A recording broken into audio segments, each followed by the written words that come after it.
Margaret Sterling had always thought she was above everyone else. A middle-aged woman with an air of superiority, she looked down on anyone who didn't fit into her narrow view of the world. Her neighborhood had been quiet, peaceful, just the way she liked it. But when a black family moved in across the street, Margaret's resentment festered. She didn't bother to hide it. "They don't belong here," she muttered to herself, peering through her lace curtains. She made her stance clear: sneers, condescending remarks, and even passive-aggressive complaints about keeping the neighborhood respectable. But when her harassment didn't drive them away, she decided to escalate things. One evening, as dusk settled over the street, Margaret saw Darnell, the father of the new family, unloading groceries from his car. Something in her snapped. She stormed across the street, her heels clicking angrily against the pavement. "You people need to learn your place," she hissed, shoving Darnell's shoulder hard enough to make him drop a bag. Apples rolled onto the driveway. Darnell turned, his eyes dark with controlled anger. "Excuse me?" "You heard me," Margaret spat, her face twisting with disgust. "This neighborhood isn't for you." Before Darnell could respond, an icy wind blew through the street, sharp enough to sting. Margaret's breath caught in her throat. The air grew thick, almost suffocating. The porch light of the house behind her flickered, then died. A deep, unsettling silence fell. From somewhere nearby, there was a knock. Margaret flinched, looking around. The sound had come from nowhere and everywhere all at once. Another knock, louder this time. Darnell frowned. "Did you hear that?" Margaret scoffed, but there was unease in her eyes. "Just the wind," she muttered, though it didn't sound convincing. Then it came again. Knock, knock, knock. This time, it rattled through her bones. It wasn't coming from Darnell's house. It was coming from behind her. Slowly, stiffly, she turned. The house directly next to hers, the old, abandoned one that had been empty for years, had its front door slightly ajar. A shadow moved behind the broken windows. Darnell watched her closely. "Maybe you should go home, Mrs. Sterling." Margaret swallowed hard, straightened her posture, and forced a scowl. "Mind your own business," she snapped, storming back to her house. But as she reached her doorstep, the knocking followed. 3 sharp raps, right against her own front door. Her breath hitched. She hadn't even stepped inside yet. No one had passed her. She spun around, but the street was empty. Darnell had gone inside, and the quiet felt unnatural, oppressive. Taking a shaky breath, she fumbled for her keys and rushed inside, slamming the door shut behind her. But just as she locked it, there was another knock, this time from inside the house. Margaret froze. The sound had come from upstairs. Her fingers tightened around her keys. "Probably the pipes," she whispered to herself, "or the house settling." But then knock, knock, knock. This time, it was unmistakable. Someone or something was in the house with her. Margaret turned, her body tense. Her living room, dimly lit by the setting sun, felt colder than usual. The air carried a strange scent, like damp wood and decay. Her instincts screamed at her to leave, but her pride held her in place. This was her home. No one had the right to make her feel unsafe here. Slowly, she stepped toward the stairs. Each creak beneath her feet sent a jolt of fear through her body. She reached the top, her breath shallow, her hands trembling. The hallway stretched before her, lined with closed doors. Then, from behind her bedroom door, knock, knock, knock. Margaret's stomach twisted into knots. She wanted to run, to pretend none of this was happening. But something in her, some deep, gnawing need to prove she was in control, forced her forward. With a shaking hand, she grasped the doorknob and turned it. The door creaked open an inch at a time, revealing the darkened room beyond. Nothing. The room was empty. The only movement came from the long, floor-length mirror in the corner, reflecting her pale, terrified face. Margaret exhaled sharply, pressing a hand to her chest. "Just my imagination," she muttered. Then her reflection blinked. But she hadn't. Margaret's blood turned to ice. The version of her in the mirror grinned, a slow, unnatural smile stretching wider than it should. Before Margaret could scream, the lights flickered, and the mirror shattered.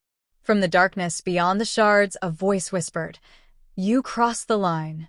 Margaret stumbled back, her foot catching on the rug. She crashed to the floor, heart hammering. The house groaned around her, the walls seeming to pulse.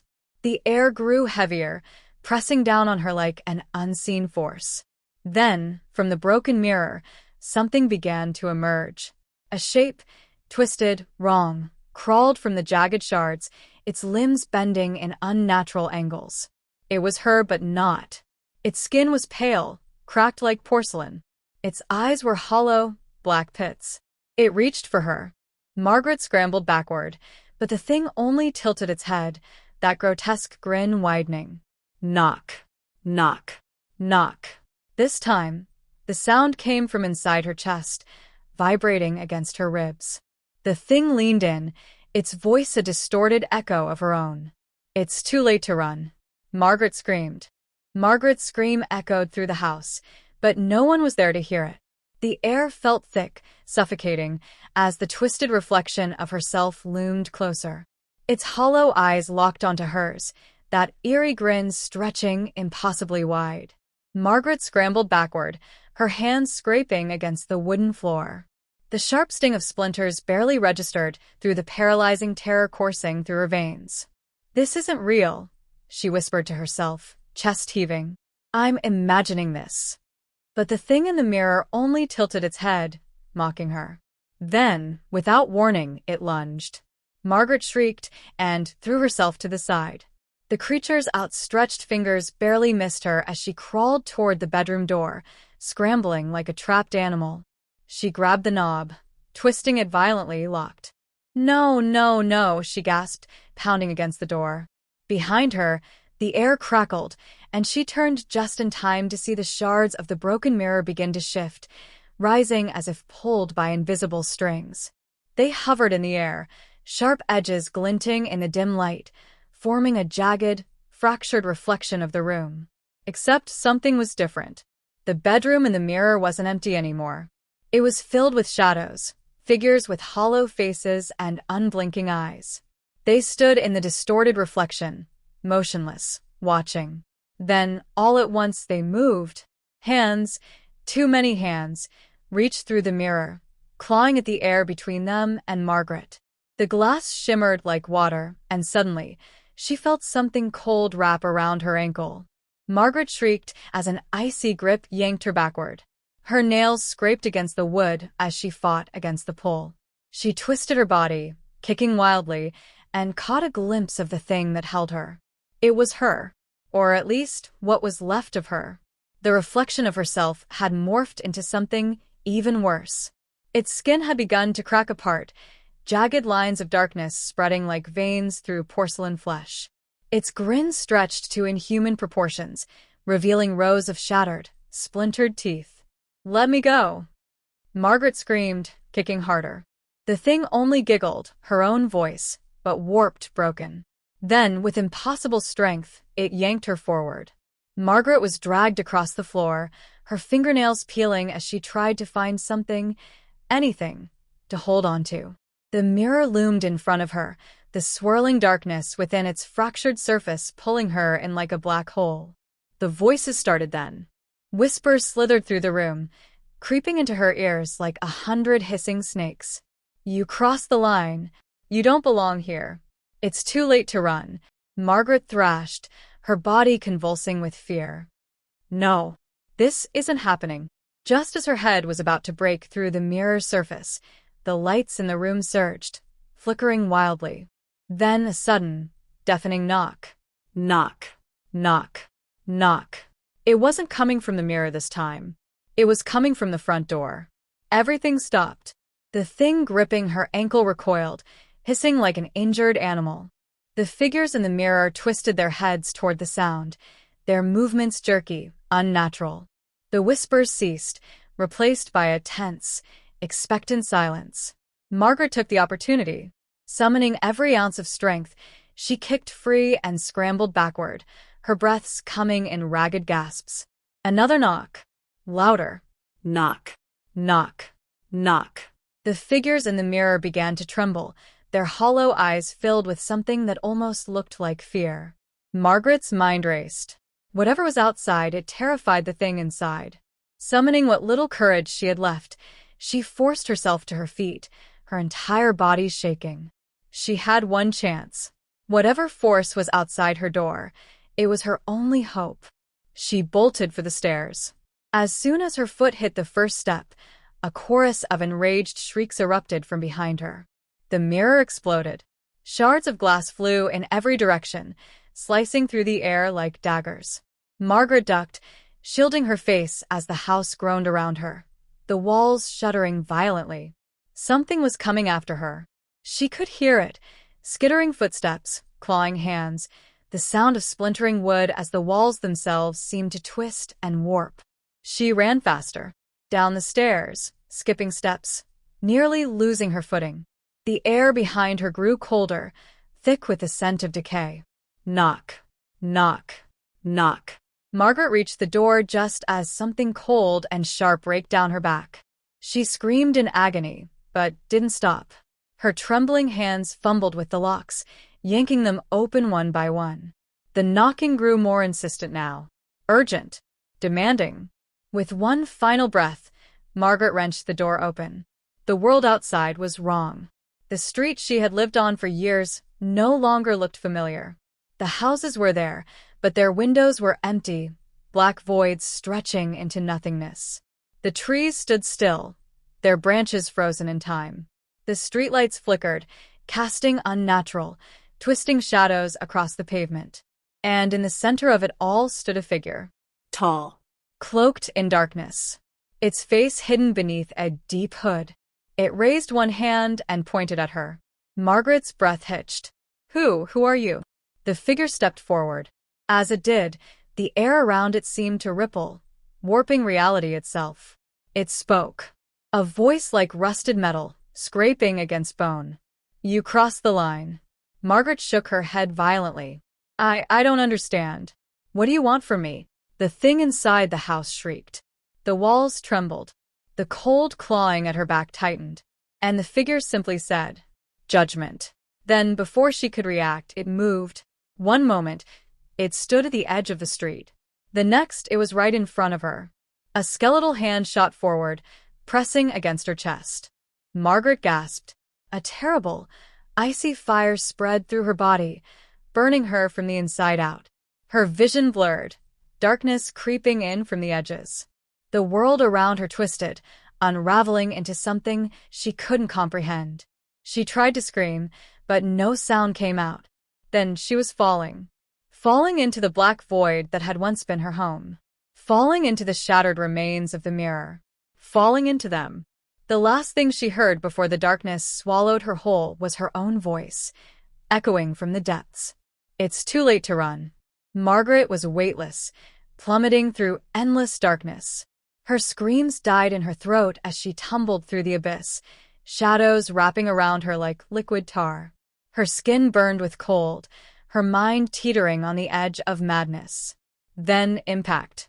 She slammed onto a hard surface, the wind knocked from her lungs. For a moment, everything was still. The darkness throbbed around her, pulsing like a living thing. Slowly, painfully, she pushed herself up, her fingers brushing against something smooth and cold. Glass. She was lying on shattered mirror shards, scattered across a floor that didn't exist. The world around her was warped, a twisted reflection of reality. The sky was a swirling void, the buildings around her stretching unnaturally, their windows filled with watching eyes. And then, the whispers started again.